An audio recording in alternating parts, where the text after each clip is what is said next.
So, welcome everyone, and I'll just get started. So, first, a brief introduction about GCPP Prime Time. So, we started this last week, and last week we had a discussion on pay commission and also administrative reforms, how they can be carried out. And this week we'll be discussing the anchor for this week's discussion is the COP21 negotiations, which happened last week?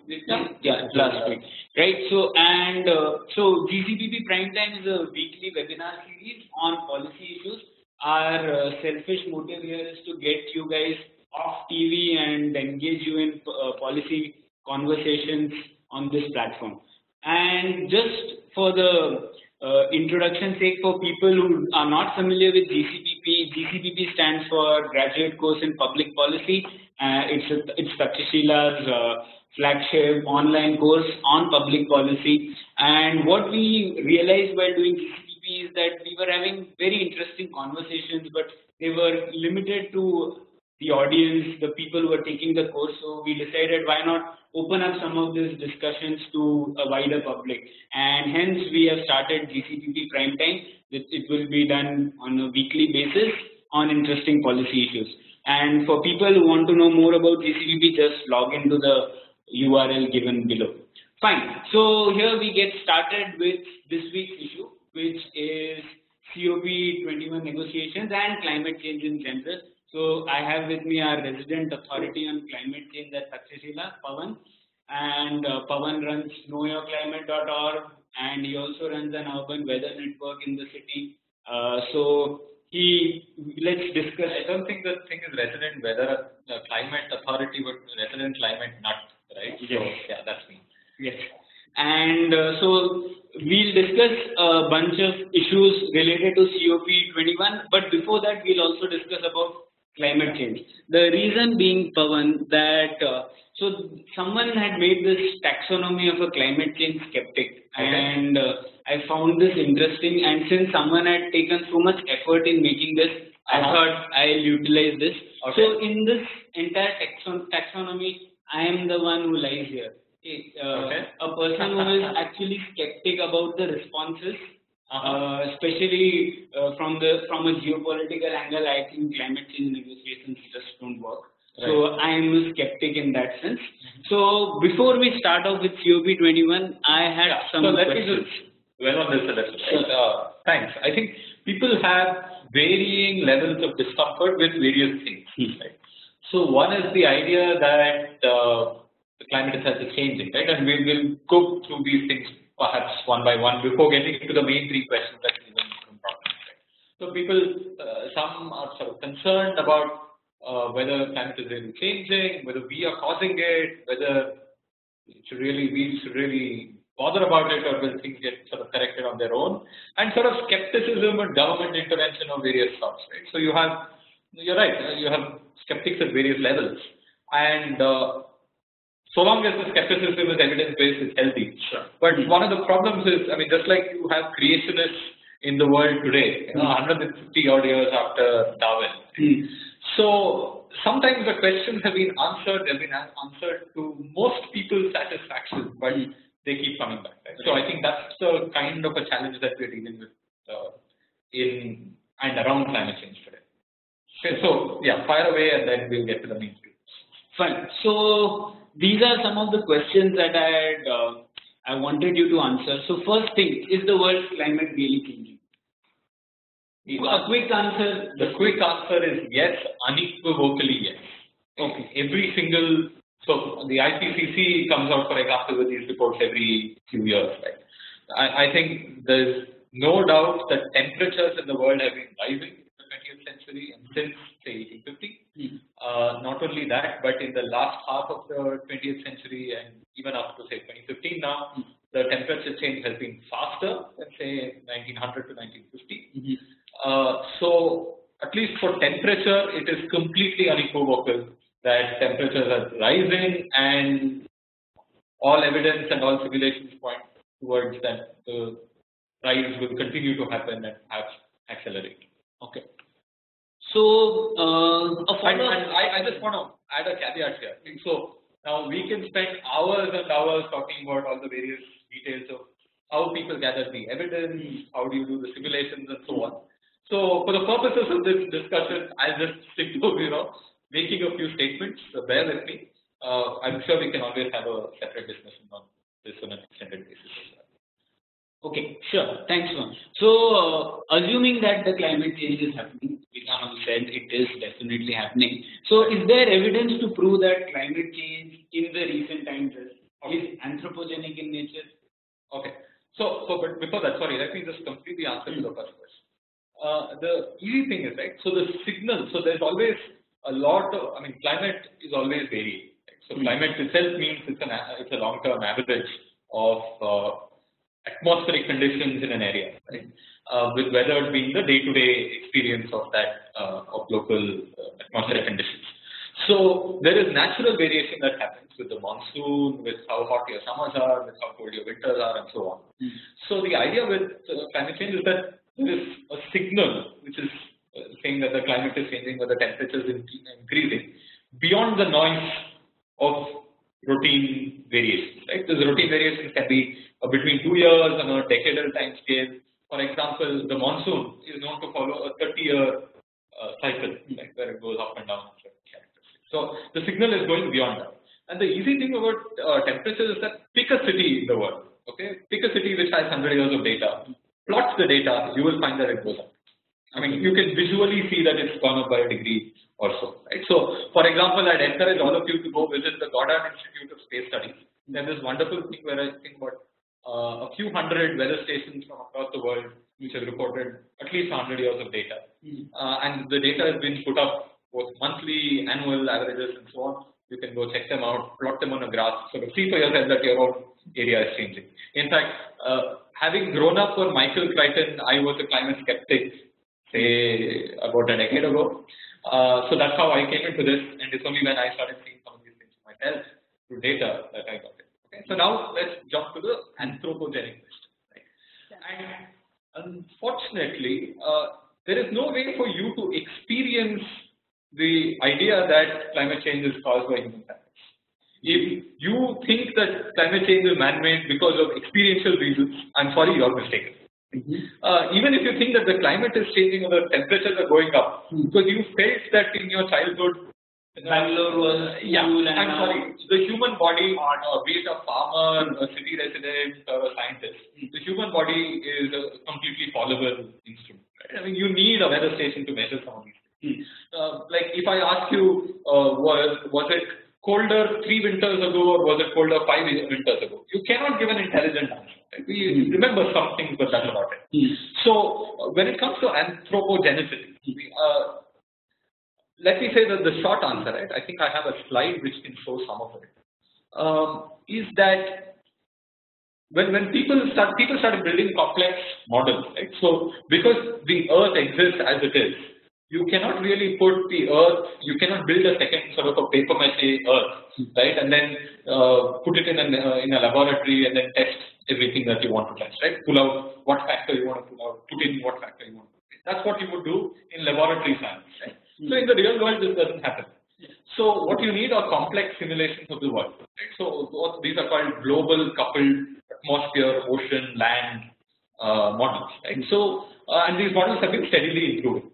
So the state-of-the-art models were used to try and explain the weather and the climate of the last century. Right? So from say 1900 to now, people tried to say that, okay, I have a working model. Let me see if I can simulate the range of temperatures and weather that people have experienced by using these complex models. Okay? And so there are various things that can influence temperature and climate. Right? You have the factors that we are talking about, which is carbon emissions in the form of carbon dioxide, methane, and these are coming as direct emissions. These are coming as forests going away, so carbon sinks that are vanishing. So this is the area and other sort of gases that human beings are emitting, right? Apart from that, you have things like solar flares, which can increase radiation. You can have volcanic activity, which can reduce the amount of radiation that comes in. You can have, say, changes in snow cover and so on, which change the amount of reflectance and reflected radiation from the surface. So you have these various factors. Right? What has been found is that it is impossible to replicate the record of temperatures we've seen so far, the climate we've seen so far, if you leave out human factors. Okay. If you leave out human carbon emissions, it is just impossible to recreate the climate that we've experienced over the last century. Okay.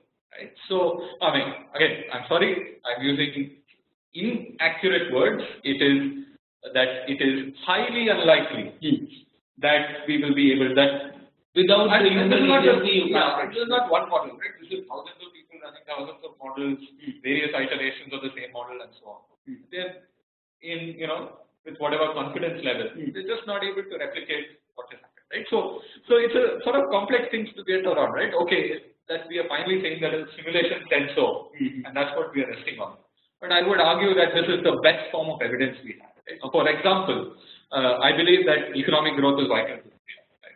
And I believe that, and I think there is very strong evidence that economic growth has been the single biggest sort of driver of poverty reduction, especially in India over the past 2 decades. Right? But the standard of evidence for that is still much weaker than the standard of evidence that we've actually accumulated for climate change. Okay, that's quite a statement to make. That climate change is more certain than economic growth causing poverty reduction. I'm afraid so. Okay, fine. Since we are short on time, I'm not going to question you more on that, but let's go ahead. So next question I had is, a couple of years back, this term global warming was in use a lot. Everyone used to just talk about it, and now everyone just talks about climate change. Global warming as a term has faded away. So is this a narrative change, or why is that so? Or is it an attempt just to make everything seem as a result of climate change and hence the world change? So it goes back to the idea of the signal and the noise, right?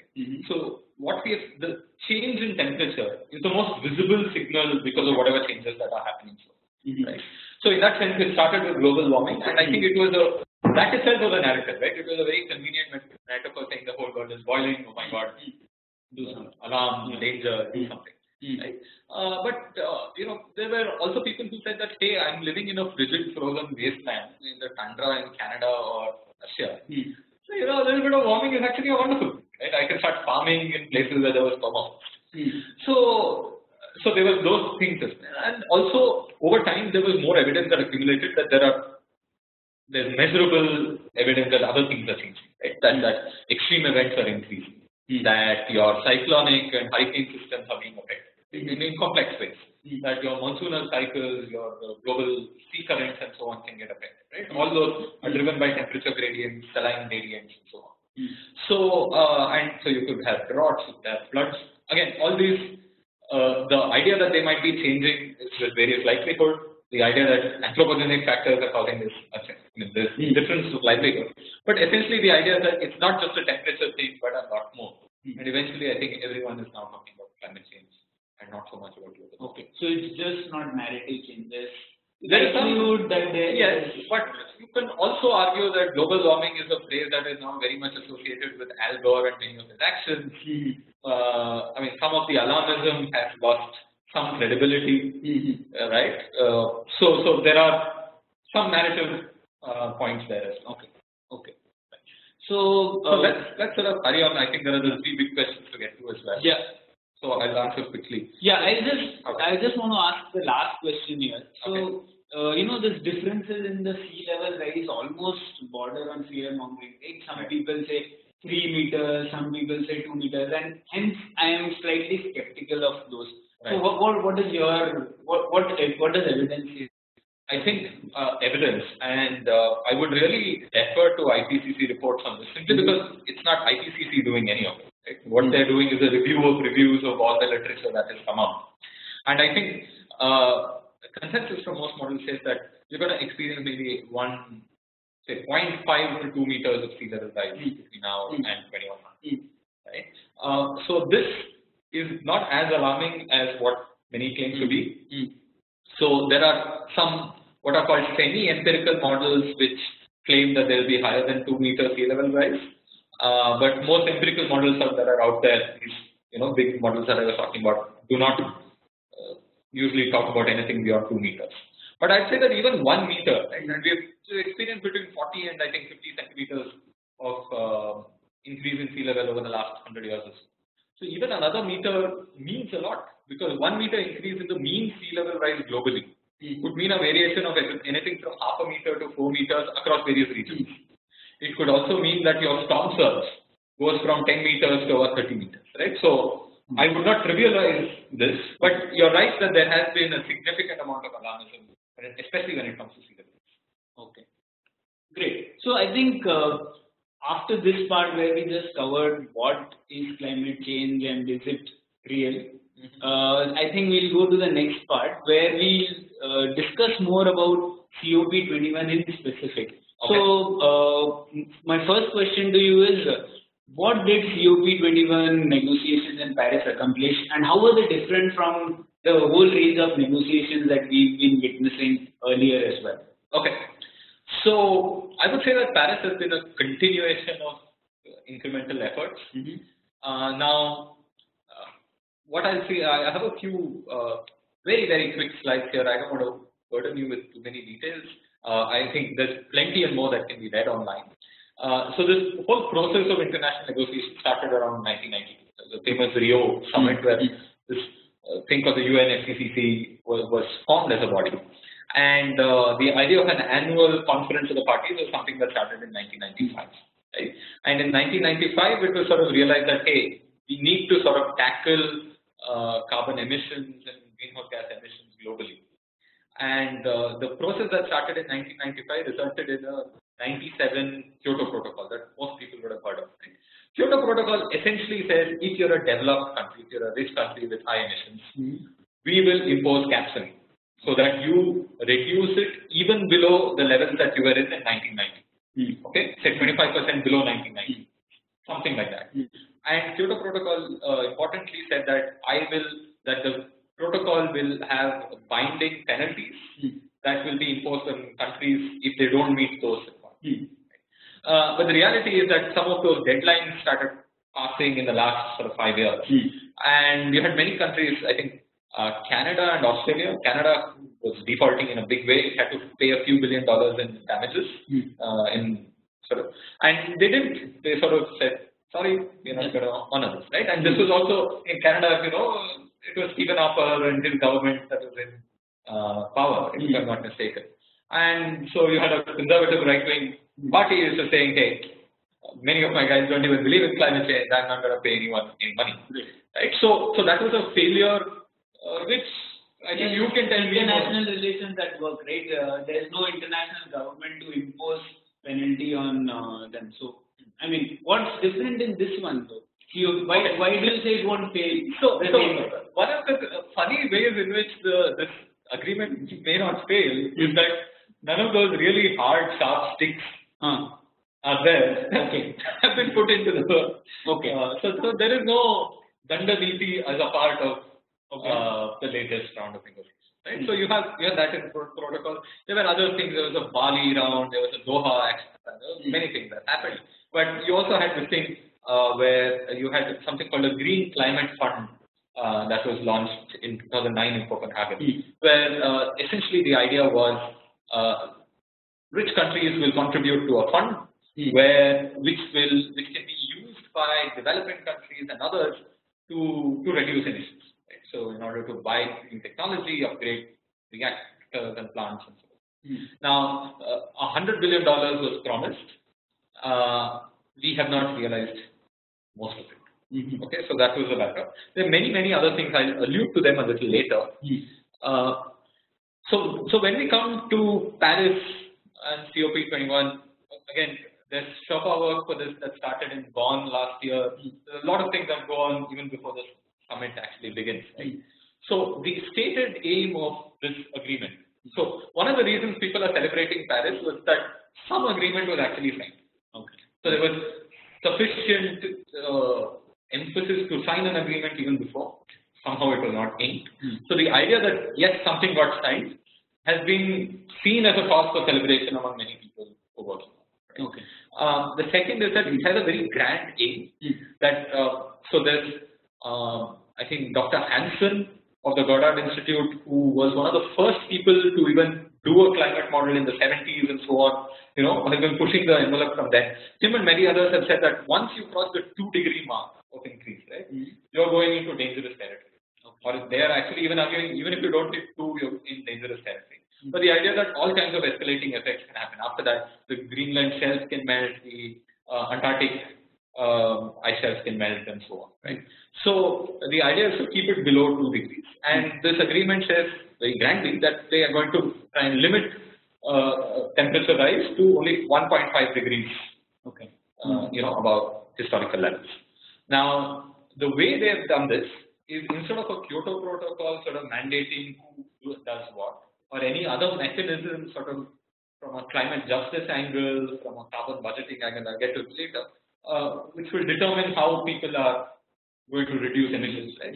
Here they just said there's this thing called the INDC, which is the Intended Nationally Determined Contributions, which is like each country sort of raises its hand and says, I will cut by this much. Right? So it's a pledge that is voluntary. Right? Again, so you can see this as being weaker than anything else. Perhaps also resulting in the success of something being. Right? So you have each country that has volunteered to say, I will cut by this much by 2030, this much by 2025, and so on. And the other feature of this is that to achieve what they're saying, you need to go emissions neutral. The world as a whole has to go emissions neutral before 2050. That whatever afforestation you're doing, whatever sinks for carbon you're doing, should match whatever emissions are actually going. Very, very ambitious. Okay. And the other thing they've done is they've said that every 5 years there'll be a review mechanism. So we don't quite know what the architecture of this will be, but one possibility is that you have the IAEA, right, for nuclear power and governing nuclear use, right. So you might have a similar body which then starts tracking, okay, how is China doing on its emissions? How is India doing on its emissions? And so it will be this watchdog. We may have such a watchdog body which does this. And every 5 years, there should be a review mechanism. So if you have now set your target as reduction by 20% in emissions by 2030, in 2025, there might be a review which says, okay, why don't we push that up to 30%? Okay, right? So, and the premise of the 1.5 degrees, the promise of it, comes from this repeated ratcheting and tightening. Okay. So if that doesn't happen, nothing happens. Right? Also, there's a thing which says that till 2020, we're not going to trouble anyone. So there's so 2020 onwards, I think the mechanism starts. Okay. So people can expect a real review on what they have done by 2025. Right? So this buys, in my my reading of it, a 10-year window for everyone. For everyone. Okay. Now, so all this is needed for the agreement.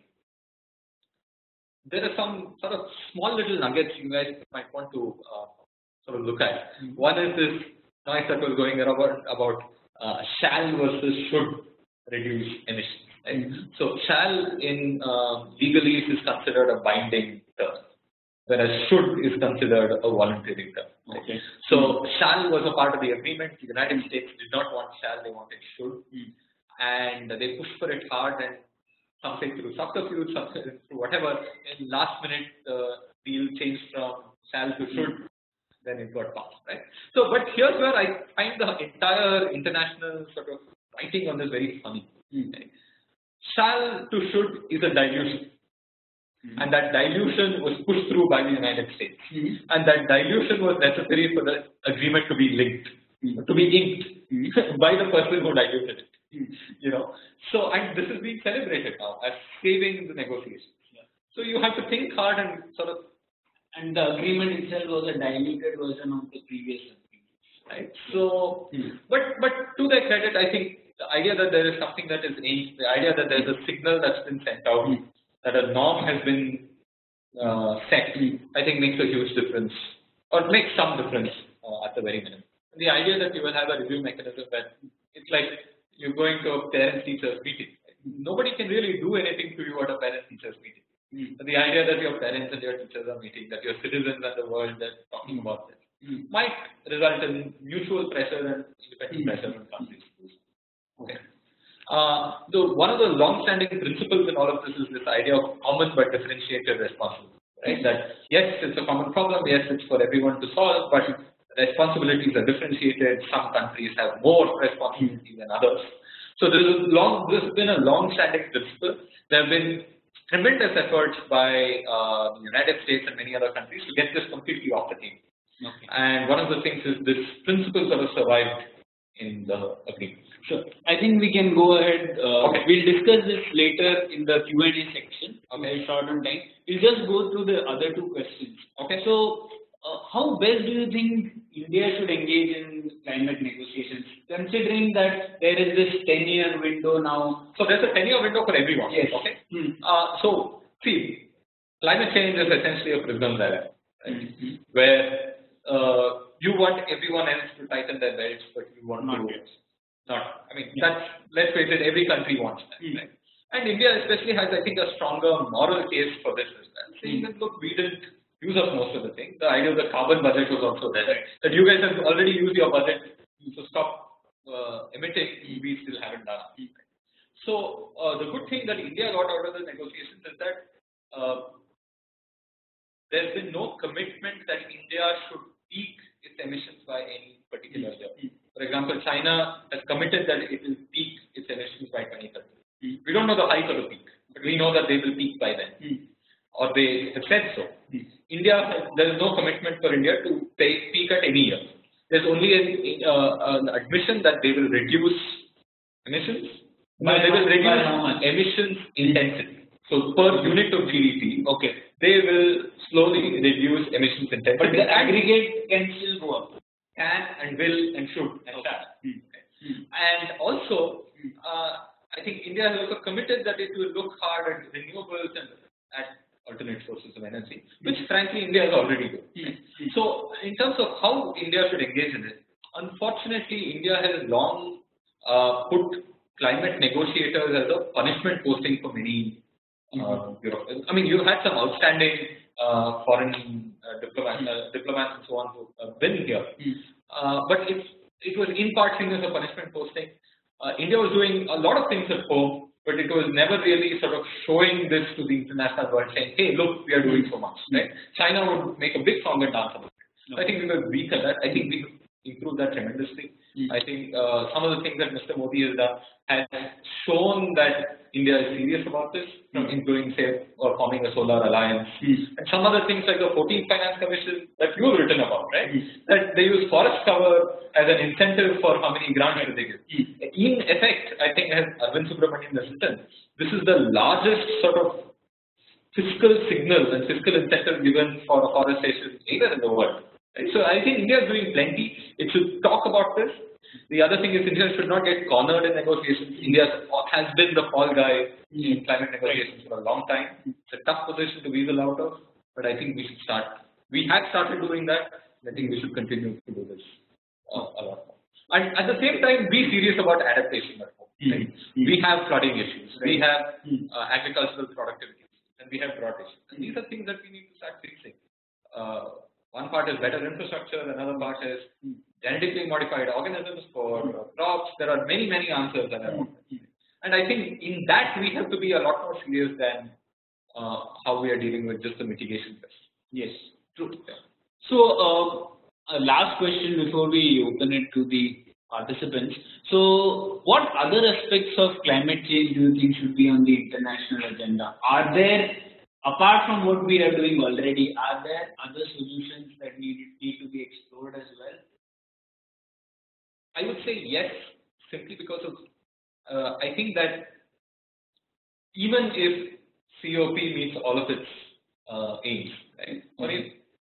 Or if you assume that some of its aims won't be met, it means that we will feel impacts from some of the aspects of the temperature rise and climate change. Right?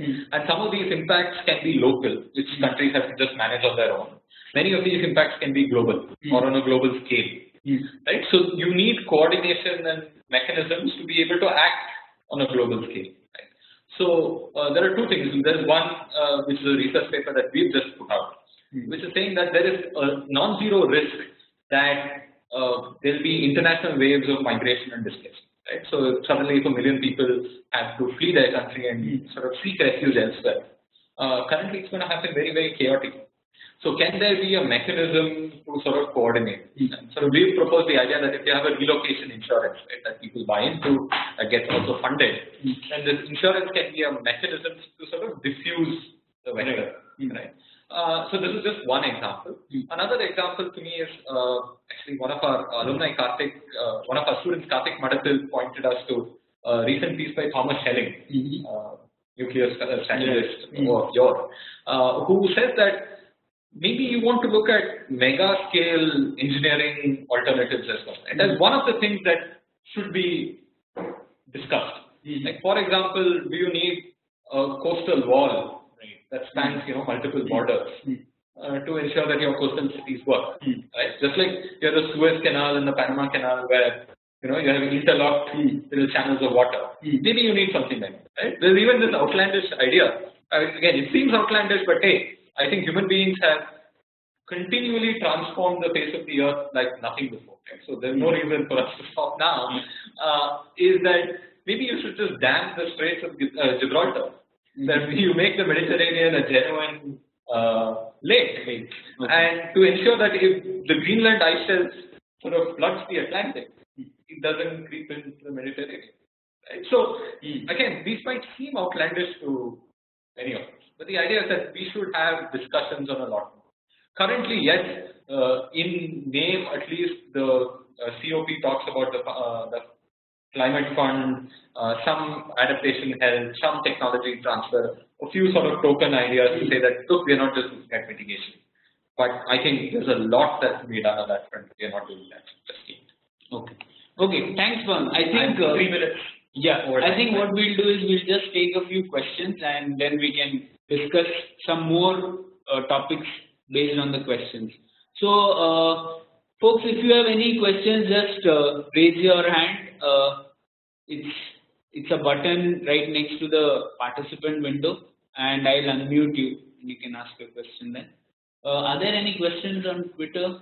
Just checking. I think there are more comments than questions. I think. Can anyone raise a hand? I mean, we'll unmute you. You can talk about it. How about one, Mr. Bjorn Lomborg, aka Nitin Pai?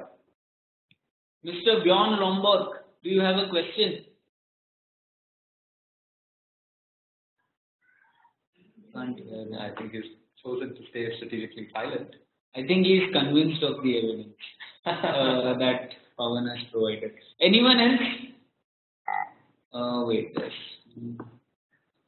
Bhagirath, I have unmuted you. Go ahead. Yeah, hi. Can you hear me? Yeah. Hey, hi. Yeah. So the question that I had was that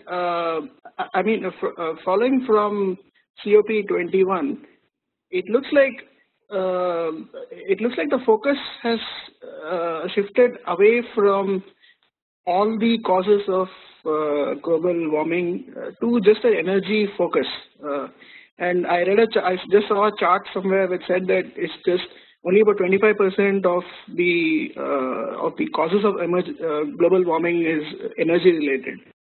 So what is happening about the other causes, which could include things like forestry, industry, agriculture, and so is there any discussion about that, or has it been left open? Okay. Thanks, Bhagirath. Let me just sort of try and summarize your question and sort of repeat it for everyone. I think Bhagirath is asking, is there an excessive focus on just energy alone in the international discussions, and shouldn't it also include things like forestation, deforestation, and so on? Right?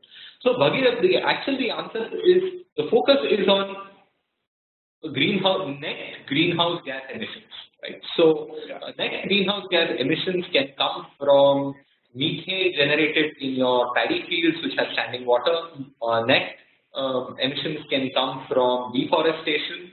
They can come from a variety of sources, including transport fuel, from electricity generation and energy use as such, right? And even land use change. You change forest to coffee plantation to an agricultural field to a city, right? Just that change in land use can contribute to emissions in one way or the other, right? So when people are talking about emission caps, they're talking of all of this together. So So in that sense, they are looking at all of it, but they are limited to emissions only. And this can sometimes, when this leads to action of various types, right, it can lead to distortion. For example, there's been a big push to do reforestation. There was even this program called REDD, and there was an REDD Plus that was done to promote afforestation and reduce deforestation in many countries, including places like Indonesia, where tree cutting has been a big problem. Amazon has been a big problem and so on, right? So, but one of the things that happens is essentially they say you will be given incentives or a subsidy if you create a carbon sink, right? If you create sort of fast-growing trees which will suck up a lot of carbon dioxide from the atmosphere and therefore act as a wonderful thing, right? So the moment you incentivize this, one of the things that you will do is you will actually not have an incentive to grow a good forest, right? A natural forest with high biodiversity, and all the other wonderful features that we look for. But you actually want a forest that grows rapidly, right? So you might choose to go with a eucalyptus forest. You might choose to go with whatever tree grows really, really quickly, right?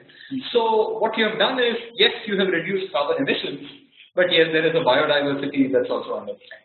Right? So there are complex trade-offs even within environmental concerns that happens when action gets taken. Right? At a second level, if the subsidy is really good, right, your trees grow very well in fertile places, right? Even trees. Right? So funnily enough, it will be amazing if you take cropland and start growing trees there, if the subsidy is big enough. Because if you grow trees in places where there are only scrub, trees won't grow very well. Right? So there are funny things that happen when it comes to actual action plans, incentives of various types when you go and try to tackle these problems. So it's complex. I'm not saying it can't be done. Just saying that it can be quite complex. Right? But to go back, Bhagirath, yes, they do look at emissions as a whole and in total in the economy and not just energy alone. Thanks, Bhagirath. We have one more question from Shweta. Shweta, I have unmuted you. Please go ahead with your question. Am I audible? Yeah. Okay. So my question was about the role of non-state actors in these negotiations. Over the last 6 years, you've seen not just state representatives and the usual civil society, janta, or people who want to be seen as environmentally sustainable, and all those people. Now you have actual industry associations supported by multilateral funding agencies trying to implement programs in different countries for different purposes, mitigation or adaptation. So my question really is about what do you see the role of non-state actors going forward in these negotiations, and how do you see the governance structure around the next 5-year up ratcheting platform working with these non-state actors? Okay, thanks. So it's more about what are the other non-state actors and how they play a role. So, Shweta, actually the first time when you mentioned a non-state actor, and especially because I'm sitting next to Pranay, I thought the non-state actor he usually deals with is Lashkar-e-Taiba, ISIS, Lashkar-e-Taiba is a state actor. Yeah, fair enough. ISIS? Yeah.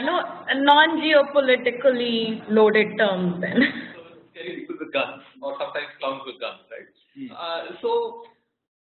In terms of businesses, it's fascinating, and I just want to loop in a question that even Gopal Devanahalli has asked on Twitter. Right? Just like making CSR mandatory in India, can we have carbon neutral as a compulsory item? Right? So this is going to be interesting. I would say that supposing I wear a cynical hat, right? If I wear a cynical hat, it means that one, anything on carbon emissions reduction and so on is always a wonderful opportunity for publicity, right? And it's a wonderful sort of a banner to get behind. Again, I'm being cynical. If I can be cynical here, so there is that element to it that it's sort of a good thing to be seen doing. Right? At a second angle, I think there are many people who are seeing this as a wonderful business opportunity, right? In a positive sense as well, right? That yes, everybody is talking about it. Yes, even in big boardrooms, people will be genuinely asking the question, hey, should we be concerned about climate change? Should we do something from our part? Right? There are corporates who are socially responsible, right? Whether they contribute to the fund or not. So in that sense, there is some genuine thought, I think, in many places, and there are actors, businesses, and others who are trying to help figure out what they can do.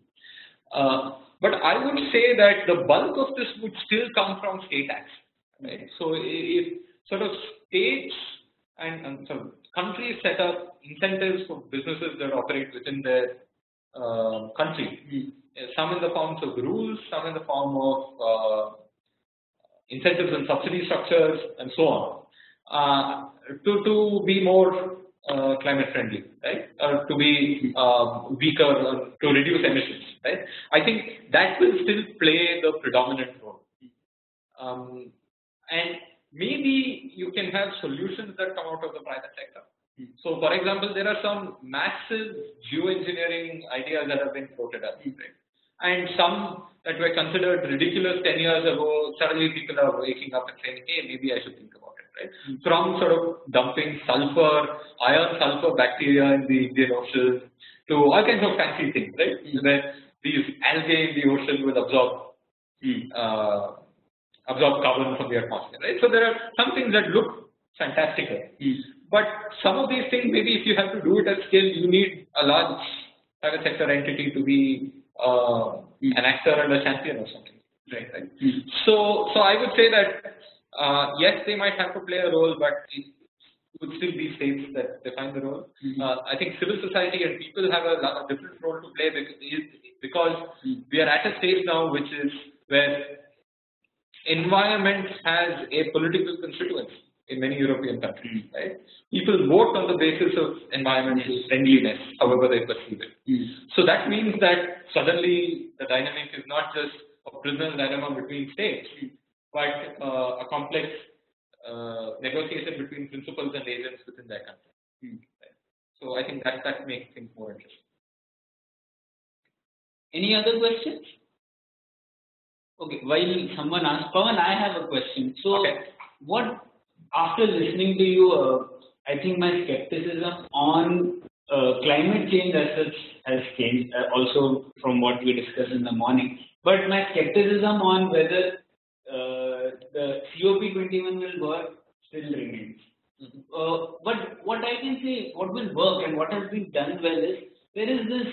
There needs to be an urgency where we can tie local issues to what is happening, and I don't know whether it is a direct impact of climate change, but everything that is happening in the world now with respect to urban weather is being tied to climate change, right? So if there is fog in Delhi, it's due to climate change. There are floods in Chennai, it's due to climate change. So from a purely narrative angle, I think that might do the trick, right? So because it's there will be urgency and more people will actually work towards doing things that we should anyways be doing. I mean, we need clean air in Delhi. We don't need Chennai to be flooded, right? So what do you think about it? You know, it's complex. It sort of cuts in many ways, right? At one level, and this is very common in India, by the way, is that climate change is used as an excuse. Yeah, it's an alibi. You know, for example, there's a river rivulet near Bangalore that has dried up, and you go ask the local officials to say, you know, has groundwater been overexploited? Have people done things illegally and so on? And say, oh, you know, it's climate change for 20 years we've not seen it. That's not really true. Right? So, climate change is being used as an alibi for not doing local work in many places. Right? At another angle, sort of climate change does compete with other problems. Like, for example, you may not reduce carbon emissions at all, but you might fix your carbon monoxide emissions, your particulate emissions, and other things in the city. Right? So, for example, if your engine exhaust is better, maybe if there are fewer cars, maybe if there's some changes, right? So maybe carbon dioxide equation doesn't change, but your actual air pollutants which are causing health problems in that local area might come down, right? So in that sense, air pollution is competing with climate change at the second. At the third level, it's about, especially any time a disaster now happens, right? From Uttarakhand to Chennai, there's this idea of calling it a man-made disaster. Right? Yes, there were quite a few human actions that made it so much worse, right? But that brings you in a different sort of a game, in that, yes, I mean, what Chennai experienced is something like a 100-year flood. And yes, something like climate change could make the 100-year flood a 10-year flood. right? In due course of time. So in that sense, climate change is providing a stressor. So Chennai might have lived with all of its human error, but if you didn't have this event come in, they would have escaped, right? And now you had this deluge that came in, and all the human error was realized, right? So it's like all of us can be, stupid while crossing the road, while driving, and do various things, and get away with it, right? Because we got lucky. I think what climate change is doing is changing the odds, loading the dice, and changing all of that. Right? So we have to be a lot more careful in ensuring that we are ability.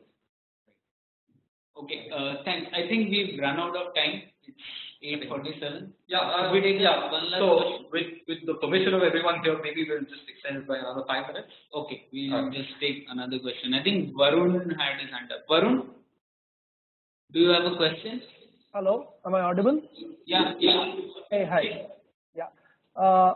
So, given that we have now established that climate is indeed changing, and it is also established that in the space of my webinar, but yeah, let's assume taking that broad assumption, and there's probably a meta question. The solution to this problem probably involves a massive global coordinated effort, right? And a problem of this scale is probably, we have never seen any problem which has required such level of global coordination.